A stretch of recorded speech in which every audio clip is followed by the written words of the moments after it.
हाँ रो जियंताटा हाँ कि माछ कि करवा एटा ये माछ आज आम मिरकाड़ी माछ करिया मो हजबैंड पे आउ चलते स्टार्ट करिया आम घर पाखर भाउज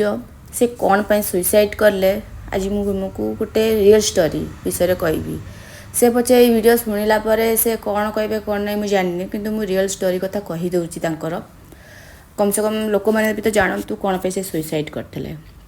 से भाउज गोटे एमतिया भाउज से बहुत भल तांकर गोटे पुओटीए थिला गोटे झीओटीए थिला तांकर भल परिवार शाशु शशुर सबकि किंतु कहती ना माने स्वामी स्त्री भितरू जड़े जदि भल थी ना आउ जड़े सियोर खराब थी तांकर जो स्त्रीटा थिले ना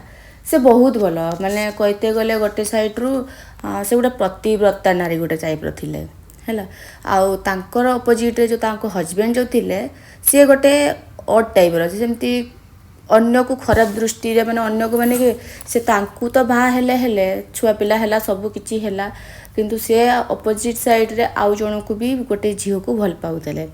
भल तो पाइल ठीक अच्छी किसी कथा नहीं तापरे तांकु छाड़ीकिना सब बेले से अलग जगह को जीवे रहिबे सेठी 15-20 दिन रहिबे तो भाउज से विषय किसी जानी भी नथिले बुझिले जान नथिले बेलू से धीरे एमती दिन गोटे स्तर आसला तांको लाइफ रे से गोटे घरे रही थे से तो हठात तांकर हजबैंड से जो झीटा को भल पाउतले ताकू हठात घर को नहीं आसिले जाइए जो जगार से भल पाउतले जो झीटा को से नहीं आसिले एक्चुअली नहीं आसिकिना कहले आकू हठात माने गोटे स्त्री पाखक गोटे गर्लफ्रेंड को नहीं आसबाटा माने केते आपण मैंने बुझीपारे जो मैंने बाहासा होते से मैंने ही ये कथा मो कथा बुझीपारे मैंने हठात नहीं आसिले आउ भाउज देखिले देखिकी कहते आउ कौन एटा किए से भाई से हठात कहते ये मोर जीए आकु बाहा भी भल पाऊँगी तो माने गोटे नारीर पाद तलू माटी खसी जावा भाया माने जो कामटा कर हजबैंड तो मु प्रेग्नेंट थाए है 7 मासर मोर प्रेग्नेंट थाई तो से भाउज आम घर को थे आसी सदफद नहीं कि मो पाखक आसते कहले पिंकी तू प्रेग्नेंट मो सेकेंड पुआटा होता तो सेठू कहले तोर बहुत इच्छा थी ये सब खाया तू आम घर को जाइलु से गछ गुड़ा देखिलु तो से मुझे ये सब फलमूल नहीं आसी बैगण फाइगण टमाटर कौन मत देसी जिनस भल लगे खावाई तो से मोपाई आनी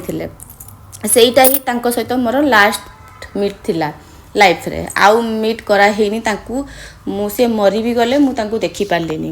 तो हठात माने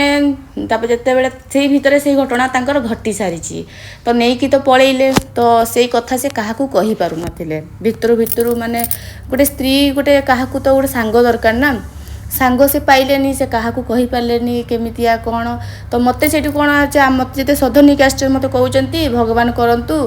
तो लाइफ रे सब बड़े खुशी रे था तू गौरांग सहित माने मो हजबैंड ना धरी को सब बड़े खुशी रे था ता सहित एनी टाइम खुशी रे एनी सब बड़े आशीर्वाद टाइप रो देकी कहउचंती मते टिक ओडी लागला तांको सहित मु एते दिन तांको सहित मिसिली से सेठू कहउचंती तू बहुत खुशी रे रह तांको सहित तांकोटू केबे बिछिडी के रहिबुनी मते एंदी माने माने ये दउचंती कहते कने माने आशीर्वाद दउचंती सेठू मुझे कहली हाँ भाज कि आमे कि अलग रही नाई नाई पुओ पिलार मन केत कौ टाइम चेंज हो जाए कहीं कहींपारे सी मत एमती कहते मुझे कहली कौन पे भाज एमती कहते छाड़ से माइंड रू काढ़ीदेली हठात मु दिन गोटे दिन एमती आसला लाइफ रे से तो क्या कहींपारे कि चुपचाप रहिले से कौन कले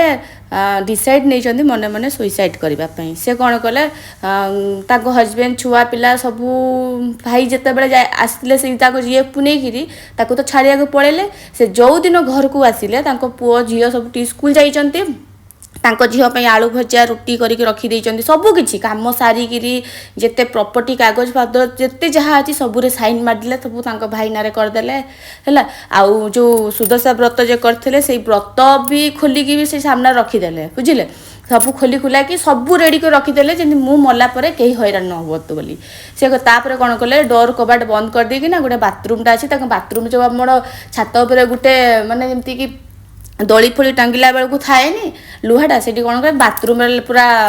ପାଣି ଖୋଲିଦେଲେ ଆଉ ସେଇଠି ମାନେ ବାଥରୁମ୍ରେ ହିଁ ସେ ଦଉଡ଼ି ଟାଙ୍ଗିକିରି ସେ ସେଇଠି ତାଙ୍କର ସୁଇସାଇଡ଼୍ କରିଦେଲେ ମାନେ ଆତ୍ମହତ୍ୟା କରିଦେଲେ। ତ ସେଇଠୁ ହଠାତ୍ ସମସ୍ତେ ଆସିଲେ କ'ଣ ହେଲା ତ ମୁଁ 7 ମାସର ହେଇଥାଏ ଛୁଆ ମୋର ମାନେ ପେଟରେ ଥାଏ। ମୁଁ ଖାଉ ଏମିତି ହଠାତ୍ ମାନେ ଫୋନ୍ ଆସିଲା ଯେ ସେଇ ଭାଉଜ ମରିଯାଇଛନ୍ତି। ଆଉ ମୋତେ ଏମିତି ବି ମୁଁ ପ୍ରେଗନେଣ୍ଟ ଥିଲି ବୋଲି ମୋତେ ଦେଖିବାକୁ ଦେଲେନି। ହେଲେ ମୁଁ ବହୁତ କାନ୍ଦିଛି ସେଇଦିନ, ମୋତେ ବହୁତ ଖରାପ ଲାଗିଲା କାହିଁକିନା ଏତେ ଭଲ ସ୍ତ୍ରୀ ଲୋକଟେ। ସେ ମୋତେ କହୁଥାନ୍ତି କହୁଛି ଦେଖ ପିଙ୍କି ମୁଁ ବି ଚାହିଁଥିଲି ନା ଅନ୍ୟ କାହାକୁ ଭଲ ପାଇଥାନ୍ତି, କିନ୍ତୁ ଥାଏ ନା ଜଣଙ୍କର ଫିତରତ ଥାଏ ଯେ ଜଣେ ଜଣକୁ ଭଲ ପାଇଥିବ ନା ସେ ତା ଛଡ଼ା ଆଉ କାହାକୁ ବି ଭଲ ପାଇପାରିବନି। ଏଇଟା ହିଁ ରିଏଲିଟି। ଆଉ ଯେଉଁମାନେ ଥରେ ଭଲ ପାଇକି 10ଟା ଜାଗାକୁ ମନ ବଳୁଥିବ ତାହେଲେ ଜାଣିବ ସେମାନଙ୍କର ମନରେ ଏତେ ଭଲ ପାଇବା ନାହିଁ। ସେ ଯେଉଁ କଷ୍ଟରେ ଟାଇମ୍ ବିତେଇଲେ ହେଲେ ବି ସେ 18, 19, 20 ବର୍ଷ 21 ବର୍ଷ କାଳ ତାଙ୍କ ସହିତ ସେମିତି କଷ୍ଟମଷ୍ଟ ବିତେଇ ଦେଲେ। ଲାଷ୍ଟ ଯେତେବେଳେ ମାନେ ହତ୍ ହେଇଗଲା ତାକୁ ବାହା ହେଲେ, ତାଙ୍କ ଆଖି ସାମ୍ନାରେ ବାହା ହେଲେ, ଛୁଆ ପିଲା କରିଲେ, ସବୁ କଲେ ନା, ତ ସେ ସହିବାର ସୀମା ପାରିଗଲା। ସେଥିପାଇଁ ସେ ଲାଷ୍ଟରେ ନା ନିଜକୁ ହାରିଦେବାଟା ହିଁ ବେଟର୍ ଭାବିଲେ। କାହିଁକିନା ତାଙ୍କ ଲାଇଫ୍ରେ ସାଙ୍ଗ କେହି ନଥିଲେ, ତାଙ୍କ ପାଖରେ ଭଉଣୀ ଥିଲେ, ଭିଣେଇ ଥିଲେ, ସବୁ କିଛି ଥିଲେ। କିନ୍ତୁ କୁହନ୍ତି ନା ଆଜିକାଲି ଦୁନିଆରେ କେବେ ପଇସା ଦେଖିକି ନାହିଁ, ଆଗେ ଭଲ ପାଇକିରି ବାହା ହେଉଛ ନା, ଦେଖିକି ଭଲ ଚାହିଁକିରି ଦେଖି ଚାହିଁକିରି ବାହା ହେବା କଥା। ସେଥିପାଇଁ ଆଜିକାଲି ଝିଅଗୁଡ଼ା ଭଲ ବି କରୁଛନ୍ତି, ଗୋଟେ ତରଫରୁ ଦେଖି ଚାହିଁକିରି ବାହା ହେଉଛନ୍ତି। ଏଇଭଳିଆ ନଥାନ୍ତୁ, ଦୁନିଆରେ ସବୁ ଥାନ୍ତୁ, ଏଭଳିଆ ନିର୍ଲଜ ଟାଇପ୍ର ଲୋକ ଯେମିତି ଆମ କାହା ଲାଇଫ୍ରେ ନ ଜୁଟୁ।